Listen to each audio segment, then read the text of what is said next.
Je mets la méditation et l'hypnose dans le même panier car elles reposent pour moi sur le même principe.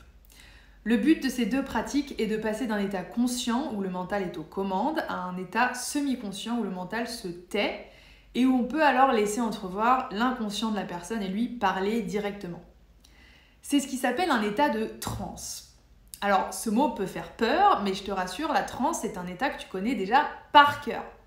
C'est l'état dans lequel ton cerveau est avant de t'endormir par exemple, ou quand tu te réveilles, ou quand tu danses comme une folle sans plus te soucier de ce que les autres pensent de toi. Comme je te l'expliquais dans la vidéo sur le conscient et l'inconscient, le langage pour t'adresser à ton inconscient est différent de celui que tu utilises dans ton day-to-day. Lorsque tu veux t'adresser à ton inconscient, il faut lui parler avec des images et à une certaine fréquence, inférieure à 12 Hz, onde alpha, θ, delta. C'est ce que permet la méditation et l'hypnose, de rentrer dans des ondes cérébrales alpha et puis de faire imaginer des images à ton cerveau de manière à ce qu'il vive de nouvelles expériences sensorielles et émotionnelles et ainsi établir les nouvelles connexions entre ces neurones comme s'il vivait l'expérience pour de vrai. En effet, l'inconscient ne fait pas la différence entre une expérience réelle ou imaginée.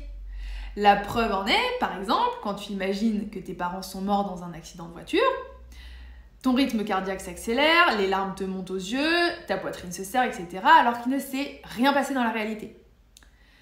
Ainsi, plus on médite et on pratique l'hypnose sur une expérience en particulier, plus le chemin neuronal se renforce comme si on vivait l'expérience pour de vrai et à répétition, alors qu'on peut ne pas forcément vivre cette expérience dans la réalité. Mais les connexions se créent quand même, de telle sorte que le cerveau croit avant de voir et réalise ainsi une prophétie auto-réalisatrice. By the way, ce point prouvé par la science désormais est la base de la religion. Avec Jésus qui a dit « Heureux celui qui croit sans avoir vu », phrase qui est interprétée habituellement par une invitation à accepter de croire sans chercher à acquérir des preuves visuelles ou même rationnelles de l'existence de Dieu. À bon entendeur. Nous allons donc utiliser ces techniques de la méditation et de l'hypnose pour notre routine en calmant ton mental, le faisant ralentir, se relaxer, pour ensuite lui proposer des suggestions visuelles et sensorielles en accord avec l'objectif désiré.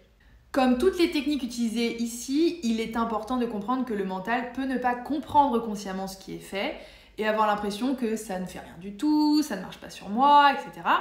Alors même si tu as cette impression et que tu te déconcentres pendant la pratique, je voudrais que tu saches que ton inconscient fonctionne en arrière-plan, même si tu n'en as pas l'impression, et je t'encourage donc à rester dans la pratique jusqu'à la fin quand même.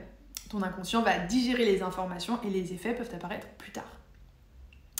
A l'inverse, si tu sens une gêne quelconque pendant les séances de méditation ou d'hypnose, que ce soit émotionnel, mental ou physique, tu es libre à chaque instant de tout simplement réouvrir les yeux et sortir de la pratique.